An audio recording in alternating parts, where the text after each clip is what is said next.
Zdravím vás na druhé straně.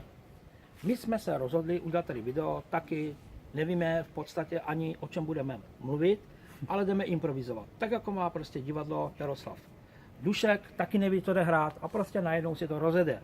Tak my jsme se dohodli, že to tady taky rozjedeme. Tak Jané, to je Jan z Prahy. Dobrý den. Já jsem Adam, taky z Prahy. Dáme mu slovo. Zdravím všechny youtubery, kamarády, známé i neznámé, hlavně všechny lidi na celém světě. Budeme se snažit, aby toto video bylo přeloženo do angličtiny, nebo aspoň v textu, abyste rozuměli tomu, čemu mluvím, protože většina Čechů je ateistů a víme na 90%, že nad tímto videem mávnou rukou. Ale nejprve chci začít v současnosti. Vy všichni, co jste součástí sociální sítě, ať je to YouTube, ať je to Facebook, ať je to Google+, ať je to jakákoliv sociální síť, tak vám můžu říct jednu podstatnou věc. Nelíbí se mi u vás mladých lidí, že se chováte primitivně až nadřazeně. Holky, zviditelňujete značky a vůbec nevíte, kdo za tím pozadí stojí, ať je to Gucci, ať je to Armani, ať je to Lagerfeld, kdokoliv. Jsou to lidi, kteří mají zvrácenou minulost. Své peníze nevydělali poctivě ani čistě. Jsou to lidi, kteří staví na hlouposti, naivitě, až primitivitě těch mladých lidí, kteří si myslí, že jsou něco víc, že jsou nadřazení nad prostýma, obyčejnýma lidma. Jenom proto, že má Armani, že má Gucci nebo že má Versace. Je to taky daný tím, že populární hvězdy, R&B, herci, soulu, funky a tak dále se tomu taky propůjčili. Vy všichni, kteří ukazujete takhle tu šestku jako služebníci satana, vám brzy sklapne. Nelíbí se mi to, co předvádíte vy repeři v těch textech, jak urážíte jeden druhého. Ponižujete místo, abyste se milovali, abyste každý den si vážili. Každý den je nadčasový. Je zvláštní, je výjimečný tím, že vůbec tady jsme, že ho můžeme prožít. Tak vy špekulujete, kde koho urazit, kde koho pomluvit, kde vyrobit lepší zbraň, jak se zhodit, koho ponížit. Tohleto video bude založené trošičku na něčem jiném. My vám ukážeme zrcadlo pravdy. A jestliže z vás někdo má odvahu se podívat do zrcadla pravdy, tak se do něho v našem pořadu podíváte. A řeknete si, jestli máte trošičku ctí, charakter a čest, řeknete si, ano, překročil jsem hranici něčeho, co jsem neměl nikdy překročit. Budu se snažit vrátit zpět a napravit to. Tady Adam vám řekne, co dneska mládež dělá, kdo je ovlivňuje, proč je ovlivňuje a jak byste se tomu měli varovat. Jenom si vemte, kolik hodin jste u telefonu, na Facebooku, na počítači, na tabletu nebo u televize. Když to normálně sečtete na hodiny, tak zjistíte, že více času trávíte jakoby v tom virtuálním světě, který na vás působí, formuje vás, modeluje vás, jo, a ovlivňuje vás. Ale skutečnou realitu, tam, kde jsou řeky, skály, stromy, ta nejcennější věc, kterou máme ve vlastních rukou, je právě čas.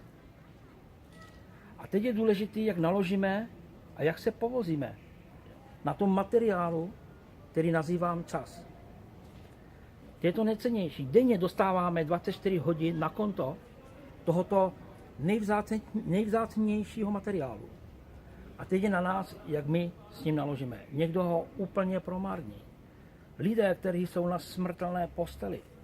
A jsou to miliardáři, jsou to královny, jsou to králové, jsou to nejbohatší lidé na světě. Tak by darovali všechno mění, co mají, za jeden jediný pouhý den. A víte, jak by se chovali? Chodili by bosky po zelené trávě, dotýkali by se stromů, hladili by zvířátka, byli by u svých blízkých. Ale současná mládež je pořád někde v ulicích, někde na počítači, někde ve virtuálním světě. A to je právě ta chyba, která toho člověka ovlivňuje. Samozřejmě je potřeba vědět to nejdůležitější, rozpoznávací schopnosti. Jako informace samozřejmě, ty mediální sdělovací prostředky, to jsou prostě hromadné zbraně, jak vás chytit do sítě. a stále vás tam držet pevně a manipulovat s váma. Jsou určitě nějaké informační kanály, kde můžete najít něco jako Svobodný vysílač nebo na YouTube, ale musíte vědět, který kanál to je. A to je právě to nejdůležitější. Vědět, kde je ta správná informace. A jak to chcete poznat? Tu pravou minci. Když ta pravá mince je zaházena mezi těma falešnýma mincema, takže musíte mít nějakou znalost. Aspoň částečnou odbornost, abyste je rozpoznali, protože všichni se blejskají. A teď poznejte, která mezi tím vším je ta pravá mince. Poznejte mezi těma všema mediálníma, sdělovacíma prostředkama, který je ten pravý pramen.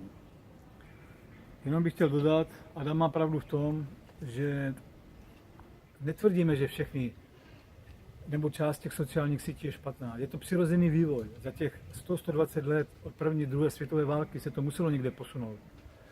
Odborníci a přední vědci byli tlačeni svýma prezidentama, králema, vladařema, aby pracovali nad zbraněma, nad technikou. Prostě takže ten vývoj se nějakým způsobem posouval. Jenom si vemte, že otec internetu je de facto chudák.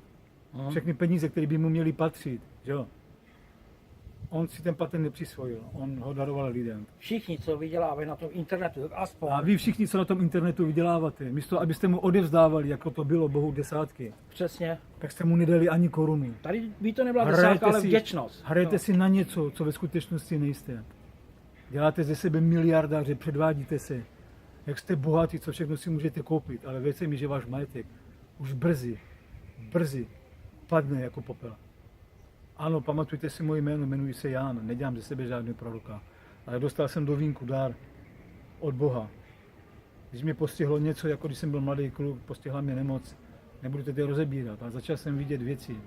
A 99,9% můžu říct, nechci se srovnávat se Sibylou, královnou, ze Sáby, nebo Nostradamem, nebo Bábou Vangou, nebo Edgarem, nechci se s ním srovnávat, protože mi vize se plní na 99,9%, dovolím si říct ne na 100%, protože ještě některým věcem, které teprve přijdou, nerozumím. Až teprve přijdou, tak i já pochopím, proč tomu tak bylo. Můžu vám říct, že mám opravdu svědka, který vám může potvrdit, že jsem mu 3 až 5 i 10 let dopředu řekl, co se bude dít, on vám řekne, jestli se to stalo do detailů, nebo ne.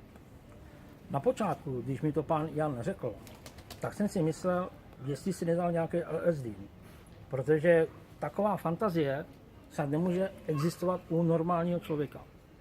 Hold, dámy a páni, LSD se skutečně naplnil realitou. Už v roce 2006 mi vyprávěl o celofinanční, bankovní, ekonomické krizi. Řekl mi přesně, jak to bude postupovat, jak to bude přesně padat, jak se to bude kácet. Řekl mi asi spoustu věcí, kterým se nedalo uvěřit.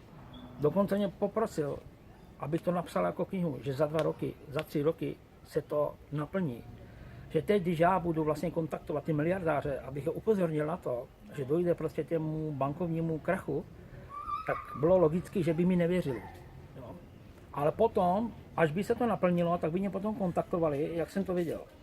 Aby jsme tady tomu všemu předešli, tak proto napsal mi písemně, rukopisem, já jsem to celý přepsal. Mám tu knihu, ale nevydal jsem ji, protože jsem se nechal ovlivnit něčím, co jsem měl rozpracovaného a čemu jsem věřil, že to mám v rukou. A nakonec to, co jsem měl v rukou, to mi ulítlo jako bublina a to, o čem jsem si myslel, že bublina, to se potom všechno naplnilo. Dokonce, když jsem byl na vězeňské cele, tak jsme tam byli spolu. A teď si představte tu okolnost a tu situaci. Jste někde v Jiřících, hladomorně. Jo. A on vám vypráví, že mě viděl s Babišem. Tak si neumíte představit, jak jsem se smál a za břicho jsem se držel. Hod, nakonec se to opravdu naplnilo. Skutečně jsem se potom setkal s Babišem. Jo.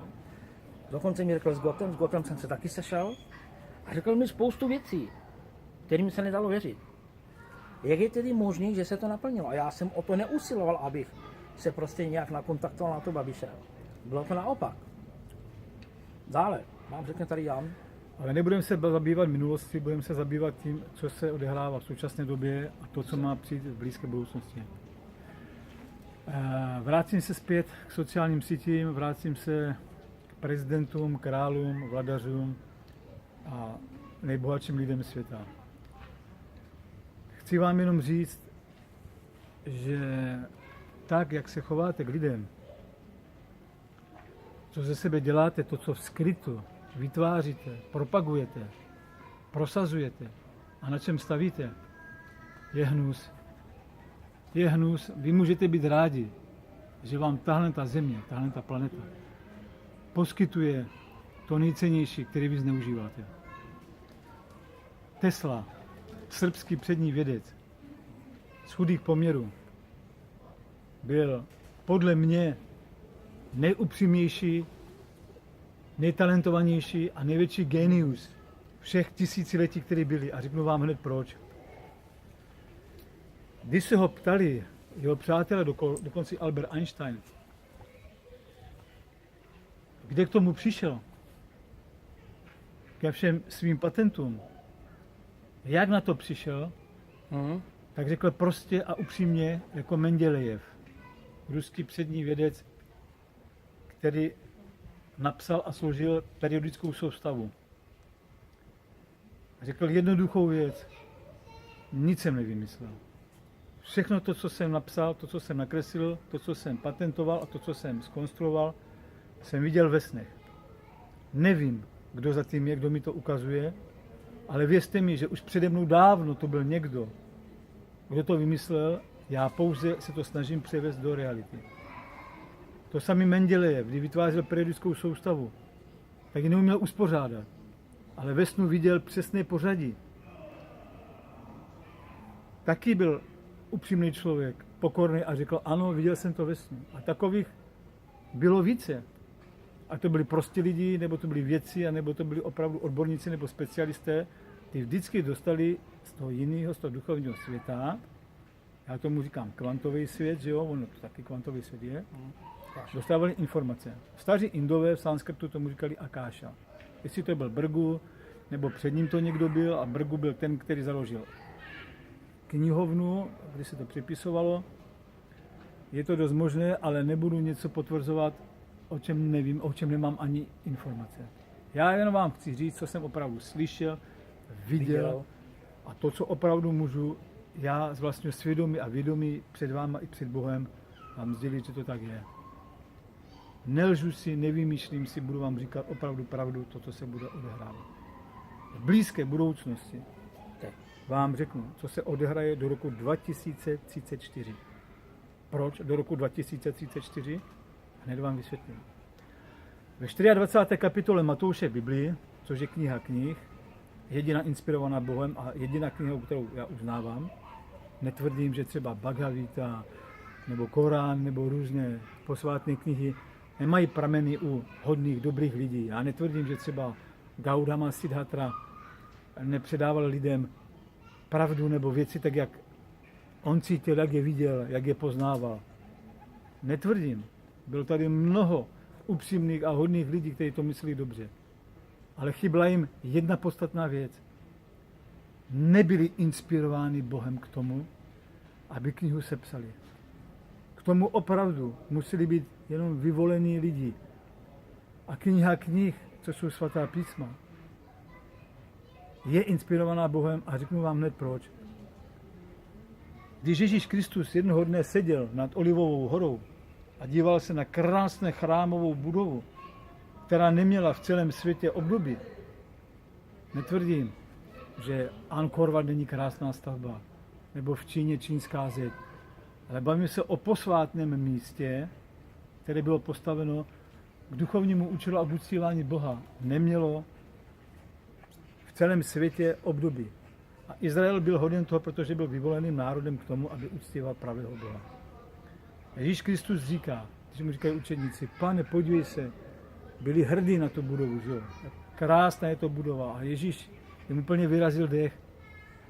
Nepřitakával jim, jako to dneska mají ve zvyku různí politici, boháči přitakávat si navzájem, ty jsi dobrý, ty jsi vydělal tvoje konto a bla, bla, bla a nesmysly. Bez urážky, nechci vás urážet, jste Jste sráči a dopadnete strašně špatně a hned vám řeknu kdy a proč. Ježíš to řekl upřímně od srdce. Nedivte se tomu, nezbyde kámen na kameni. Jen to vyrazilo dech, jak je možný, kdo by si dovolil posvátnou budovu strhnout. Ježíš říká, ale nejprve zahlédněte ohavnost, která bude působit zpustošení. Na křídle v ohavnosti přijde ten, který má zákony jakoby právo. Strhne tuto budovu a zničí ji. Budete pronásledováni, bude jedno zemětřesení za druhým, budou katastrofy, hladomory, války. Ale tomu se nedivte, to všechno se musí stát, to musí přijít. Já nejsem členem žádné církve ani náboženské organizace. Teď tady mluvím sám za sebe, jako Adam. Dříve jsme tomu vůbec nerozuměli, ale všechno tohle to muselo přijít, ten vývoj, ta pravda a to poznání muselo přijít, ať přišlo z tohoto pramene, z tohoto nebo z tohoto pramene. Ale nakonec v globálu to přišlo tak, že víme dneska, o čem mluvíme. A na 100% můžeme říct, co se opravdu odehraje. Jenom je ve vaší moci je, jestli změníte svůj osud, svoji budoucnost, anebo zůstanete těmi hlupáky a primitivy, na který si doteďka hrajete. Věřte mi, žádná značka Gucci, ani Armani, žádný vládce, žádná vojenská síla, žádná jednotka, ani rodiče, nikdo vám nepomůže od toho, co se musí stát. A teď vám řeknu, proč do roku 2034 nastanou tyto věci, které rozvedu v 5 bodech. Ježíš Kristus říká, o tom ní a hodině neví nikdo, ani anděle v nebesích, ani syn člověka, což se nazýval on synem člověka. Tuto pravomoc má pouze otec. Dneska tomu je v nebesích trošku jinak, protože Ježíš má jiné postavení, než jsme ho znali ze země. Dneska je opravdu v nebesí král králu a pan pánů a otec mu předal veškerou moc. Ale to není předmětem toho, co vám chci říct. Předmětem toho, co vám chci říct, jsou mé vize, které jsem viděl. Viděl jsem Prahu, která byla v dezolátním stavu. Jestli to bude epidemie, nebo to bude válka, nebo co se stane, nevím. Protože mé vize mají několik částí. A některé ty části už se odehrajou a to, co teprve přijde, možná dostanu vysvětlení, možná ne. Ale můžu vám říct, že jsem viděl povodí Vltavy, kde byly 10metrové smetiště. Baráky nebyly, byly straženy, byly zničeny. Když stál barák, tak to byla vzácnost. Na zemi, všude, po cestách, po ulici, na kolíštích leželi mrtví lidi, kteří se rozkládali, strašný smrad. Já si pamatuju jenom jednu podstatnou věc, že když jsem šel, tak jsem jedné té mrtvole, která byla už jakoby sundal z ruky prsten, masivní zlatý kód, který jsem umyl v kaluži a šel jsem si koupit do hospody, která ještě fungovala pivo. Ten pán, ten hospodský, se do dneška pamatuju, jak vypadal. Měl na pultu brokovnici. Když jsem mu říkal, že si chci koupit pivo, tak ode mě ten prsten vzal. A za ten prsten, který má hodnotu 10 až 15 tisíc, masivní krásný kód s kamenami, mi dal jedno pivo. Takovou hodnotu bude mít pivo, voda. Lidi, co se schovávali v těch ruinách, v těch sutích, byli špinaví, byli jak krysi, úplně se báli lidi, se schovávali. Bude na zemi strašná anarchie. Viděl jsem lidi, vykopávali výlohy, vykrádali kostely, zabíjeli se, vnikali do příbytků, do domu, brali si vodu, brali si jídlo. To bude stupňovat. Viděl jsem satelity, jak padaly do prostoru. Hořeli. Nebyla žádná komunikace, nebyla pomoc, na koho se obrátit, žádná armáda, vojsko, policie, vůbec nefungovala. To, co se dělo na zemi, opravdu, to si neumíte ani ve snu představit, protože to bylo tak hrůzostrašné. Ten strach, ta nejistota, z hodiny na hodinu, co se bude dít, byla šílená. Ale ještě vám řeknu, proč do roku 2034. Od Ježíšovy smrti musí uběhnout přesně 2000 let. Ježíš, když umíral, tak mu bylo 30 let. 33 ne. No, 29 let, když začal kázat evangelium, 3,5 roku nějaká ta služba, takže 33 let mu bylo, když ho zabili. Musí uběhnout 2000, přesně 2000 let proroctví, které vychází od Indiánů, že v roce 2012 byl konec světa. Byly naprosto nesmysly, lidi tomu nerozuměli, vůbec nevěděli, že se jedná o konec starého systému a začátek nového systému. To nechci teďka rozebírat. V roce 2012 nastala nová éra. Nová éra nadřazenosti, moci, chtivosti a ta bude přetrvávat do roku 2034. Jenomže ten den 34 není finálním dnem, protože ty dny budou zkráceny Bohem. Protože to, co bude sedět na zemi, to, co vy politici, vládci, vy miliardáři tady na zemi způsobíte, jak rabujete zemi, jak se chováte k zemi, jak se chováte k lidem, Ropě. je něco strašného. A teď vám řeknu, co se bude odehrávat a kde to začne. V Yellowstoneském parku nebouchne žádná sopka, tak jako prezentují různí odborníci, geologové, vědci. Omyl. Začne to v Evropě. Pod Itálií, kde je Etna. Je tektonický zlom. Etna nebude chrlit lávu ven, ale sesype se dolů. Slyšel jsem, jak mi říká jeden z těch strážců, pamatuj si Jene, mi říká Jene nebo Jane. Takhle mi nikdo nikdy neříkal.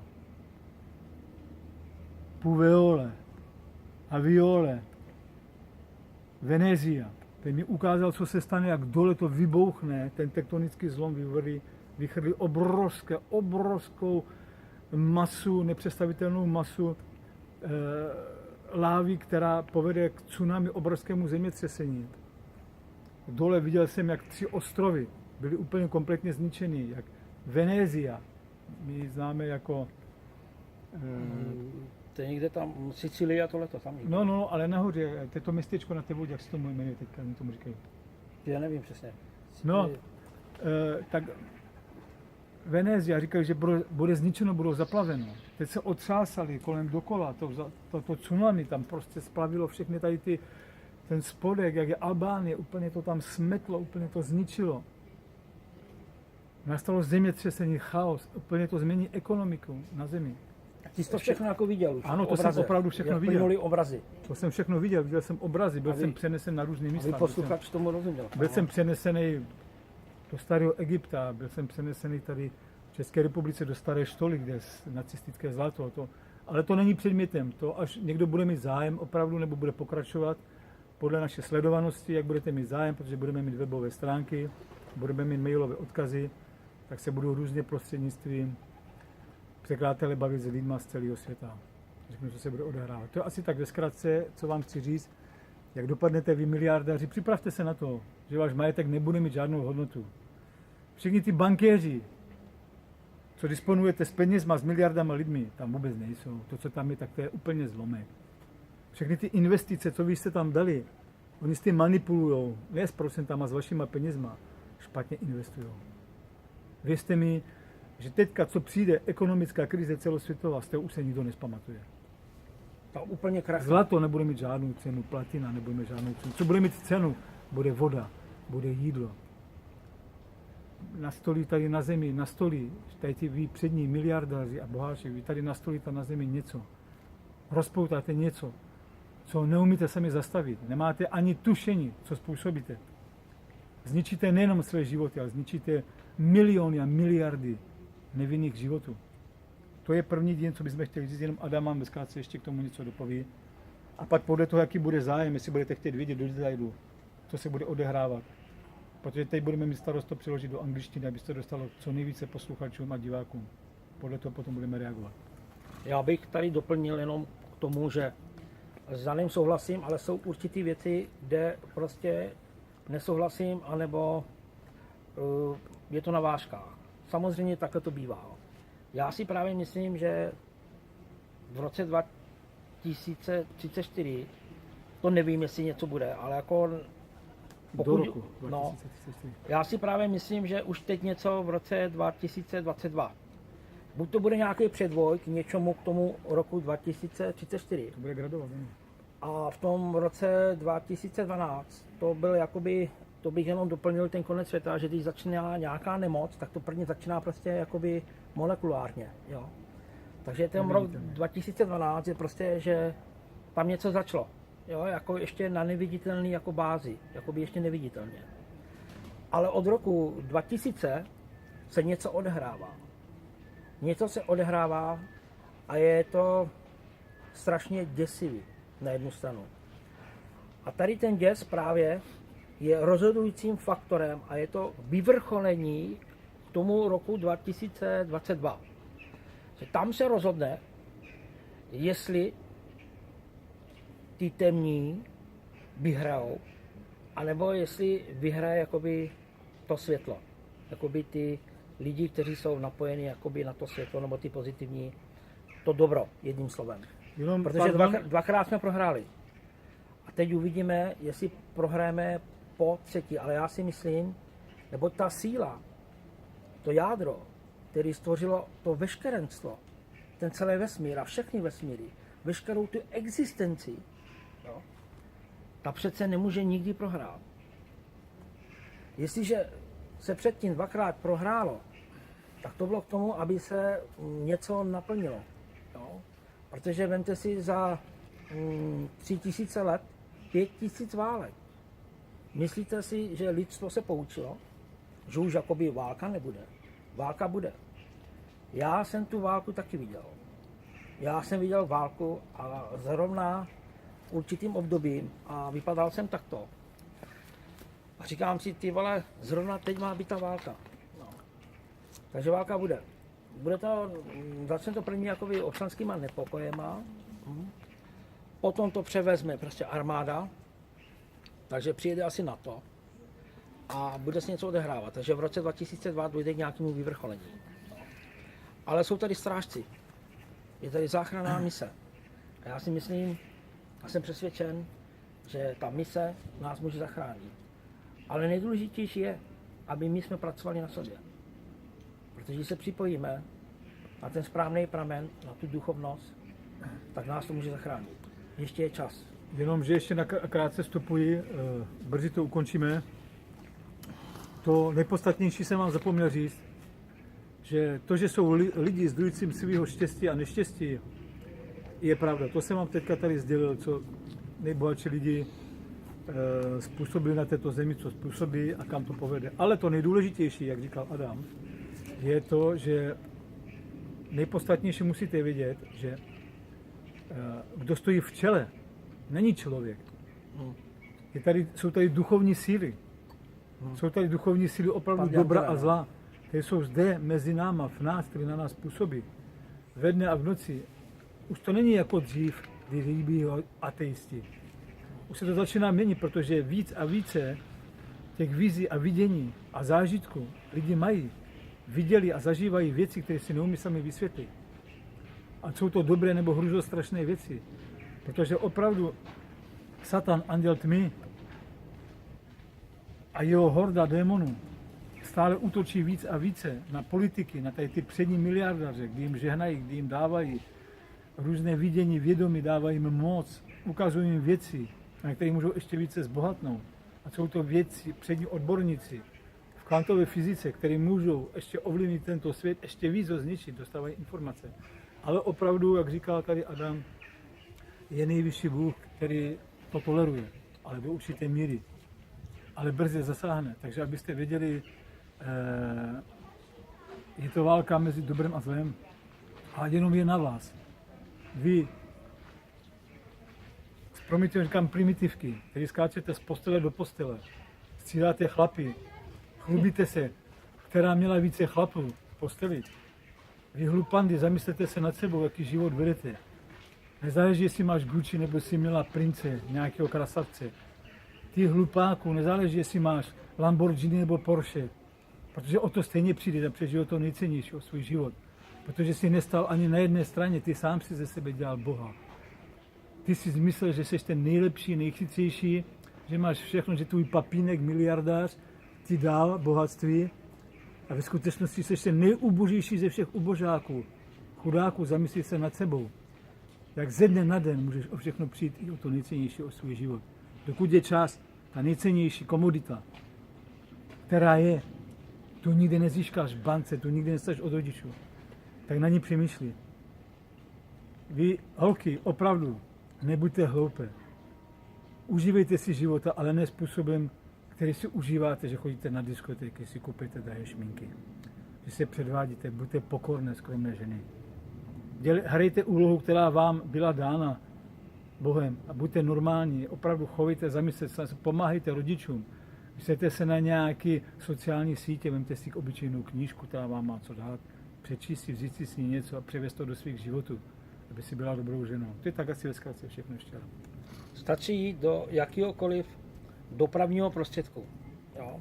Otevřou se dveře, vstoupí tam pasažér a co udělá hned? Telefon, sluchátka a zombie. A jede. Manžele vedle sebe sedí nebo milenci, místo aby se bavili, aby si vyprávěli, jak prožili To je ten právě den. dílo satana, Tak si aby volají, vás co to je. přilepil a dostal k tomu, abyste se nedívali na to a na tu krásu toho života, na ten svět, jo.